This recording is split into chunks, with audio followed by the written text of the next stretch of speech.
Hi friends, வரக்கூடிய group 4 எக்ஸாமுக்காக Dinamalar நாளிதழில் வந்து பார்த்தீங்கன்னா முக்கியமான கேள்விகள்லாம் கொடுத்துருக்காங்க. ஸோ அதான் நம்ம ஒன் பை ஒன்னாக பார்த்துட்டு இருக்கோம். ஸோ அந்த வகையில் பார்ட் 1க்கு உண்டான வீடியோ வந்து பார்த்தீங்கன்னா நேற்று நம்ம கொடுத்துருந்தோம். அதற்குண்டான லிங்க் வந்து பார்த்தீங்கன்னா டிஸ்கிரிப்ஷனில் இருக்குது. ஸோ அந்த வீடியோ பதிவை பார்க்காதவங்க பார்த்துக்கலாம். ஓகேங்களா? அதே மாதிரி அந்த பார்ட் 1 வீடியோவில் ஒரு ரெண்டு கொஸ்டின் மட்டும் மிஸ்டேக்ஸ் இருந்தது. அது என்ன அப்படின்றத பார்த்துடலாம்.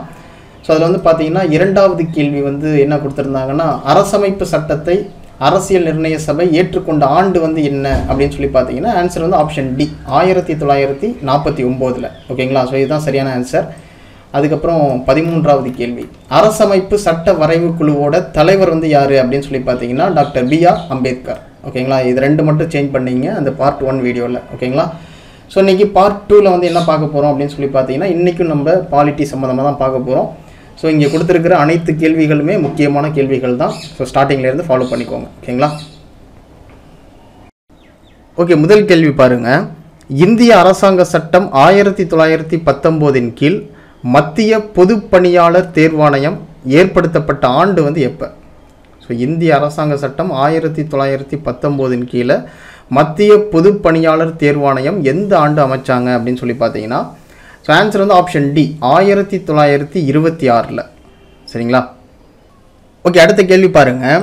ஸோ இந்திய அரசாங்க சட்டம் 1935 பற்றிய சரியான விடையை தேர்வு செய்க அப்படின்னு சொல்லி கொடுத்துருக்காங்க. ஸோ இரண்டு கூற்று வந்து கொடுத்துருக்காங்க. மத்தியில் இரட்டை ஆட்சி ஏற்படுத்தப்பட வழிவகை செய்தது, மாகாணங்களில் இரட்டை ஆட்சி ஒழிக்கப்பட்டது. ஓகேங்களா? இரண்டுமே சரிதான். ஸோ ஆன்சர் வந்து பார்த்தீங்கன்னா ஆப்ஷன் சி, அதாவது இந்திய அரசாங்க சட்டம் 1935 படி வந்து பார்த்தீங்கன்னா மத்தியில் இரட்டை ஆட்சி ஏற்படுத்தப்பட்டிருக்கு. ஸோ அதற்கு வழிவகை செஞ்சுருக்கு. அதே மாதிரி மாகாணங்களில் வந்து பார்த்தீங்கன்னா இரட்டை ஆட்சி வந்து ஒழிக்கப்பட்டிருக்கு இந்த சட்டத்தின் மூலிமா. ஓகேங்களா? ஸோ ஆன்சர் வந்து பார்த்தீங்கன்னா ஆப்ஷன் சி, இரண்டுமே சரி. ஓகே, அடுத்த கொஸ்டின் பாருங்கள். இந்திய அரசாங்க சட்டம் 1935 கீழ் எஞ்சிய அதிகாரங்கள் யாருக்கு வழங்கப்பட்டது? ஸோ இந்திய அரசாங்க சட்டம் 1935 கீழே எஞ்சிய அதிகாரங்கள் யாருக்கு வழங்கப்பட்டது அப்படின்னு சொல்லி பார்த்தீங்கன்னா ஆன்சர் வந்து ஆப்ஷன் ஏ, வைஸ்ராய்க்கு. ஓகேங்களா? அடுத்த கேள்வி பாருங்கள். இந்திய கவுன்சில் பற்றிய சரியான விடையை தேர்வு செய்க. இரண்டு கூற்று வந்து கொடுத்துருக்காங்க. இந்திய கவுன்சில் பற்றிய இரண்டு கூற்று வந்து கொடுத்துருக்காங்க. இதில் வந்து எது சரி அப்படின்றத பார்க்க போகிறோம். ஓகேங்களா? ஃபஸ்ட்டு பாருங்கள். இந்திய அரசு சட்டம் 1858 கீழ் உருவாக்கப்பட்டது.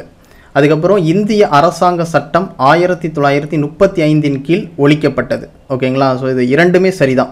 ஓகேங்களா? ஆன்சர் வந்து பார்த்தீங்கன்னா ஆப்ஷன் சி, இந்திய கவுன்சில் பற்றிய சரியான விடையை தேர்வு செய்கன்னு சொல்லி கொடுத்துருக்காங்க. இந்திய அரசு சட்டம் 1858 கீழே உருவாக்கப்பட்டிருக்கு. அதே மாதிரி இந்திய அரசாங்க சட்டம் 1935 கீழே ஒழிக்கப்பட்டிருக்கு. ஓகேங்களா? இரண்டுமே சரிதான். ஆன்சர் வந்து ஆப்ஷன் சி. ஓகே, அடுத்த கேள்வி பாருங்கள். கூட்டாட்சி நீதிமன்றம் ஏற்படுத்தப்பட்ட ஆண்டு வந்து எப்போ அப்படின்னு சொல்லி பார்த்தீங்கன்னா ஸோ ஆன்சர் வந்து ஆப்ஷன் டி 1937. ஓகேங்களா? கூட்டாட்சி நீதிமன்றம் எந்த ஆண்டு ஏற்படுத்தினாங்க? 1937. சரிங்களா? ஓகே, அடுத்த கேள்வி பாருங்கள். இந்திய அரசாங்க சட்டம் 1935 படி சரியான விடையை தேர்வு செய்க அப்படின்னு சொல்லி கொடுத்துருக்காங்க. ஸோ கீழே கொடுக்கப்பட்டிருக்கிற கூற்றுகளில் இந்திய அரசாங்க சட்டம் 1935 படி எதெல்லாம் சரியாக இருக்குது அப்படின்னு சொல்லி பார்த்தீங்கன்னா அனைத்துமே சரிதான். ஓகேங்களா? ஸோ இந்திய அரசாங்க சட்டம் 1935 படி வந்து பார்த்தீங்கன்னா பர்மா இந்தியாவிலிருந்து பிரிக்கப்பட்டிருக்கு. அதே மாதிரி மத்திய ரிசர்வ் வங்கி ஏற்படுத்தப்பட்டிருக்கு. அதே மாதிரி அரசாங்கத்தின் அதிகாரங்கள் கூட்டாட்சி பட்டியல், மாகாண பட்டியல், பொதுப்பட்டியல் அப்படின்னு சொல்லி பிரிக்கப்பட்டிருக்கு. இதெல்லாம் வந்து பார்த்தீங்கன்னா இந்திய அரசாங்க சட்டம் 1935 படி செயல்பட்டிருக்கு. ஓகேங்களா? ஸோ ஆன்சர் வந்து பார்த்தீங்கன்னா ஆப்ஷன் டி, மேற்கண்ட அனைத்தும் சரி. சரிங்களா? ஓகே, அடுத்த கேள்வி பாருங்கள். குறிக்கோள் தீர்மானம் பற்றிய சரியான விடையை தேர்வு செய்க அப்படின்னு சொல்லி கொடுத்துருக்காங்க. ஸோ என்னென்ன கூற்று வந்து கொடுத்துருக்காங்க? 1946 டிசம்பர் 13 அன்று அரசியல் சாசன நிர்ணய சபையில் ஜவஹர்லால் நேரு அவர்களால் கொண்டு வரப்பட்டது. முகப்புரையானது குறிக்கோள் தீர்மானத்தினை அடிப்படையாக கொண்டது. ஓகேங்களா? இதில் வந்து பார்த்தீங்கன்னா ரெண்டுமே சரிதான். ஸோ இந்த குறிக்கோள் தீர்மானம் அப்படின்றது 1946 டிசம்பர் 13 அன்னைக்கு அரசியல் சாசன நிர்ணய சபையில் ஜவஹர்லால் நேரு அவர்களால் வந்து பார்த்தீங்கன்னா இந்த குறிக்கோள் தீர்மானம் அப்படின்றது கொண்டு வரப்பட்டிருக்கு. அதே மாதிரி முகப்புரையானது குறிக்கோள் தீர்மானத்தினை அடிப்படையாக கொண்டது அப்படின்னு சொல்கிறாங்க. இது ரெண்டுமே சரிதான். ஆன்சர் வந்து ஆப்ஷன் சி. அடுத்த கேள்வி பாருங்கள்.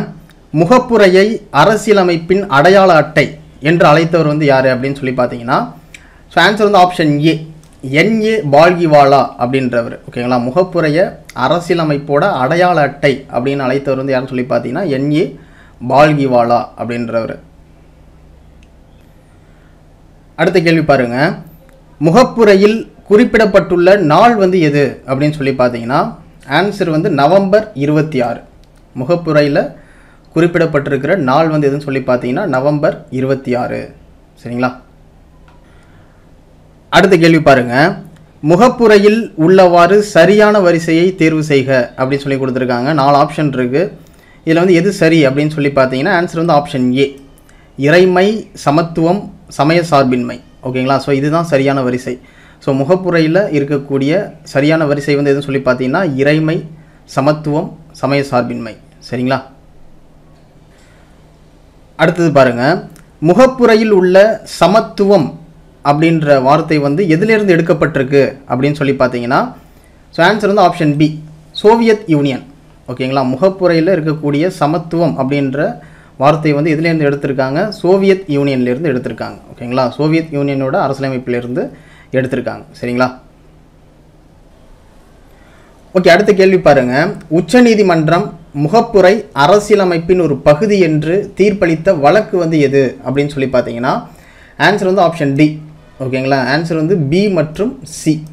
அதாவது கேசவானந்த பாரதி விஸ் கேரளா 1973 வழக்கிலையும் மத்திய அரசு விஸ் எல்ஐசி ஆஃப் இந்தியா 1995 வழக்கிலையும் வந்து பார்த்தீங்கன்னா உச்சநீதிமன்றம் முகப்புரை அரசியலமைப்பின் ஒரு பகுதி அப்படின்னு சொல்லிட்டு தீர்ப்பு வழங்கியிருக்காங்க. ஓகேங்களா, ஸோ இந்த 2 வழக்கிலையுமே.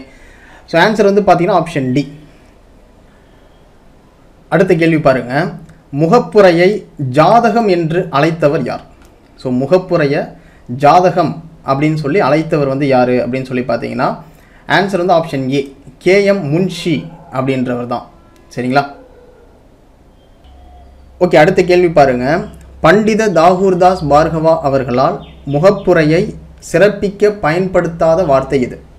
ஸோ பண்டித தாகூர்தாஸ் பார்கவா அவர்களால் முகப்புரையை சிறப்பிக்க பயன்படுத்தாத வார்த்தை வந்து எது அப்படின்னு சொல்லி பார்த்தீங்கன்னா ஆன்சர் வந்து ஆப்ஷன் சி, கனவு.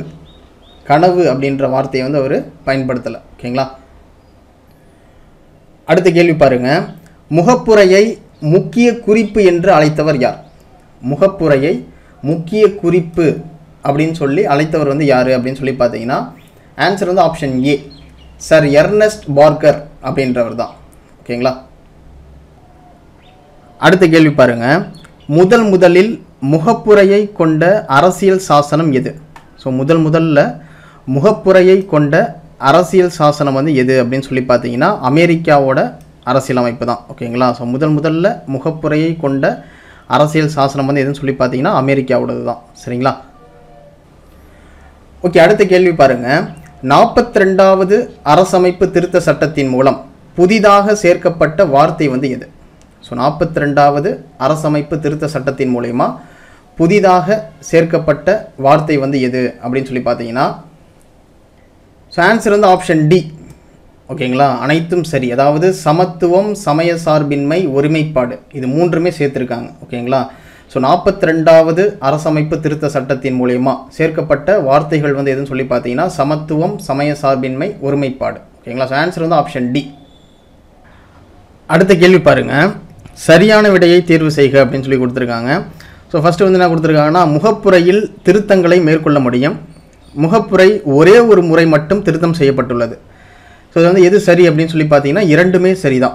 ஓகேங்களா, முகப்புரையில் திருத்தங்கள் வந்து கொண்டு வரலாம். அதே மாதிரி முகப்புரை இதுவரையும் ஒரே ஒரு முறை தான் வந்து பார்த்தீங்கன்னா திருத்தப்பட்டிருக்கு. ஓகேங்களா, ஸோ ஆன்சர் வந்து ஆப்ஷன் சி, 2மே சரி. அடுத்த கேள்வி பாருங்க, இந்திய அரசியலமைப்பு பற்றிய சரியான விடையை தேர்வு செய்க அப்படின்னு சொல்லி கொடுத்துருக்காங்க. 2 கூற்று வந்து கொடுத்துருக்காங்க. ஸோ ஃபஸ்ட்டு வந்து பார்த்தீங்கன்னா உலகிலேயே நீளமாக எழுதப்பட்டுள்ள அரசியலமைப்பு வந்து பார்த்தீங்கன்னா நம்மளுடைய அரசியலமைப்பு தான். அதே மாதிரி உலகில் பல அரசியலமைப்பு மூலங்களிலிருந்து நம் அரசமைப்பு உருவாக்கப்பட்டிருக்கு. ஸோ இதுவும் சரிதான். ஓகேங்களா, ஸோ இங்கே கொடுக்கப்பட்டிருக்கிற 2 கூற்றுமே சரிதான். ஸோ ஆன்சர் வந்து பார்த்தீங்கன்னா ஆப்ஷன் சி, 2மே சரி. சரிங்களா. அடுத்த கேள்வி பாருங்க, அமலாக்க செயல்முறைகளின் அடிப்படையில் இந்திய அரசியலமைப்பு எவ்வாறு அழைக்கப்படுகிறது அப்படின்னு சொல்லி கேட்டிருக்காங்க. 2 ஆப்ஷன் வந்து கொடுத்துருக்காங்க. இறுக்கமான தன்மை, நெகிழ்வு தன்மை. ஸோ இதில் 2ல் எது சரி அப்படின்னு சொல்லி பார்த்தீங்கன்னா ஆன்சர் வந்து ஆப்ஷன் ஏ, 1 மட்டும் சரி. ஓகேங்களா. அமலாக்க செயல்முறைகளின் அடிப்படையில் இந்திய அரசியலமைப்பு எப்படி அழைக்கப்படுது அப்படின்னு சொல்லி பார்த்தீங்கன்னா இறுக்கமான தன்மை அப்படின்னு சொல்லி அழைக்கப்படுது. ஓகேங்களா. ஸோ ஆன்சர் வந்து ஆப்ஷன் ஏ. ஓகே, அடுத்த கேள்வி பாருங்கள். இந்திய அரசியலமைப்பில் சமதர்மம் என்ற சொல்லை இணைத்த சட்டம் வந்து எது அப்படின்னு சொல்லி பார்த்தீங்கன்னா ஸோ ஆன்சர் வந்து ஆப்ஷன் ஏ, 1976 42வது சட்ட திருத்தம். ஸோ இந்த சட்ட திருத்தத்தின்படி தான் வந்து பார்த்தீங்கன்னா இந்திய அரசியலமைப்பில் சமதர்மம் அப்படின்ற சொல்லை இணைச்சாங்க. ஓகேங்களா. ஸோ ஆன்சர் வந்து ஆப்ஷன் ஏ. அடுத்த கேள்வி பாருங்கள். இந்தியா பின்பற்றும் பொருளாதார முறை வந்து எது அப்படின்னு சொல்லி பார்த்தீங்கன்னா ஸோ ஆன்சர் வந்து கலப்பு பொருளாதாரம். ஓகேங்களா. ஸோ இந்தியா பின்பற்றக்கூடிய பொருளாதார முறை வந்து எதுன்னு சொல்லி பார்த்தீங்கன்னா கலப்பு பொருளாதாரம். சரிங்களா. அடுத்த கேள்வி பாருங்கள். நாடாளுமன்ற ஆட்சி முறை எந்த அரசியலமைப்பிலிருந்து பெறப்பட்டது அப்படின்னு சொல்லி பார்த்தீங்கன்னா ஸோ ஆன்சர் வந்து பிரிட்டன். ஓகேங்களா. நம்மளுடைய நாடாளுமன்ற ஆட்சி முறை எந்த அரசியலமைப்பிலிருந்து எடுத்திருக்காங்க அப்படின்னு சொல்லி பார்த்தீங்கன்னா பிரிட்டன்லேருந்து. ஓகேங்களா. ஸோ ஆன்சர் வந்து ஆப்ஷன் பி. அடுத்த கேள்வி பாருங்கள். நாடாளுமன்ற முறை அரசியல் நிர்வாகம் யாருக்கு கட்டப்பட்டது அப்படின்னு சொல்லி பார்த்தீங்கன்னா ஸோ ஆன்சர் வந்து ஆப்ஷன் சி, நாடாளுமன்றத்துக்கு தான். ஓகேங்களா. நாடாளுமன்ற முறை அரசியல் நிர்வாகம் யாருக்கு கட்டப்பட்டிருக்கு அப்படின்னு சொல்லி பார்த்தீங்கன்னா நாடாளுமன்றத்துக்கு. சரிங்களா. ஓகே, அடுத்த கேள்வி பாருங்கள். இந்திய குடியுரிமை பற்றிய சரியான விடையை தேர்வு செய்க அப்படின்னு சொல்லிட்டு 2 கூற்று வந்து கொடுத்துருக்காங்க. இதில் வந்து எது சரி அப்படின்றத பார்க்க போகிறோம். ஓகேங்களா. ஸோ ஒன்றிய அரசு ஒற்றை குடியுரிமை வழங்குகிறது. அதுக்கப்புறம் இது பிரிட்டன் முறையிலிருந்து பெறப்பட்டது. ஓகேங்களா. இது 2மே சரிதான். ஓகேங்களா. இந்திய குடியுரிமை பற்றிய சரியான கூற்றில் வந்து பார்த்தீங்கன்னா இது 2மே சரிதான். ஸோ ஆன்சர் வந்து பார்த்தீங்கன்னா ஆப்ஷன் சி, 2ம் சரி. ஓகே, அடுத்த கேள்வி பாருங்கள். வயது வந்தோர் வாக்குரிமையின் மூலம் எந்த வகையான சமத்துவம் அளிக்கப்பட்டுள்ளது அப்படின்னு சொல்லி பார்த்தீங்கன்னா ஸோ ஆன்சர் வந்து ஆப்ஷன் ஏ, அரசியல். சரிங்களா. ஓகே, அடுத்த கேள்வி பாருங்கள். சரியான விடையை தேர்வு செய்க அப்படின்னு சொல்லிட்டு 2 கூற்று வந்து கொடுத்துருக்காங்க. இதில் வந்து எது சரி அப்படின்றத பார்க்க போகிறோம். ஓகேங்களா. ஸோ ஃபஸ்ட்டு பாருங்கள். இந்தியாவில் நீதித்துறை ஒரு தன்னாட்சி அமைப்பாகும் அப்படின்னு சொல்கிறாங்க. இந்தியாவில் நீதித்துறை அப்படின்றது ஒரு தன்னாட்சி அமைப்பு அப்படின்னு சொல்கிறாங்க. அதுக்கப்புறம் ஒருங்கிணைந்த இந்திய நீதி அமைப்பில் உச்ச நீதிமன்றம் அப்படின்றது தலைமை வகிக்குது அப்படின்னு சொல்கிறாங்க. ஓகேங்களா. ஒருங்கிணைந்த இந்திய நீதி அமைப்பில் உச்ச நீதிமன்றம் வந்து பார்த்தீங்கன்னா தலைமை வகிக்குது அப்படின்னு சொல்கிறாங்க. இது 2மே சரிதான். ஓகேங்களா. ஸோ ஆன்சர் வந்து பார்த்தீங்கன்னா ஆப்ஷன் சி, 2ம் சரி. சரிங்களா. ஓகே, அடுத்த கேள்வி பாருங்கள். சரியான விடையை தேர்வு செய்க அப்படின்னு சொல்லி கொடுத்துருக்காங்க. 2 கூற்று வந்து கொடுத்துருக்காங்க. இதில் வந்து எது சரி அப்படின்றத பார்க்க போகிறோம். ஓகேங்களா. ஸோ ஃபஸ்ட்டு பாருங்கள். அடிப்படை உரிமைகள் நீதிமன்றத்தால் நிலைநாட்டப்படுவை ஆகும். ஸோ அடிப்படை உரிமைகள் அப்படின்றது நீதிமன்றத்தால் நிலைநாட்டப்படுது. 2வது, அடிப்படை உரிமைகள் அமெரிக்க அரசியலமைப்பிலிருந்து பெறப்பட்டது அப்படின்னு சொல்கிறாங்க. ஸோ இதில் வந்து பார்த்தீங்கன்னா 2 கூற்றுமே சரிதான். ஓகேங்களா. ஸோ ஆன்சர் வந்து பார்த்தீங்கன்னா ஆப்ஷன் சி, 2ம் சரி. அடுத்த கேள்வி பாருங்கள். சரியான விடையை தேர்வு செய்க அப்படின்னு சொல்லி கொடுத்துருக்காங்க. 2 கூற்று வந்து கொடுத்துருக்காங்க. இதில் வந்து எது சரி அப்படின்றத பார்க்க போகிறோம். ஸோ ஃபஸ்ட்டு பார்த்தீங்கன்னா அடிப்படை உரிமைகள் சாதாரண சூழ்நிலையில் மீறப்படக்கூடாது.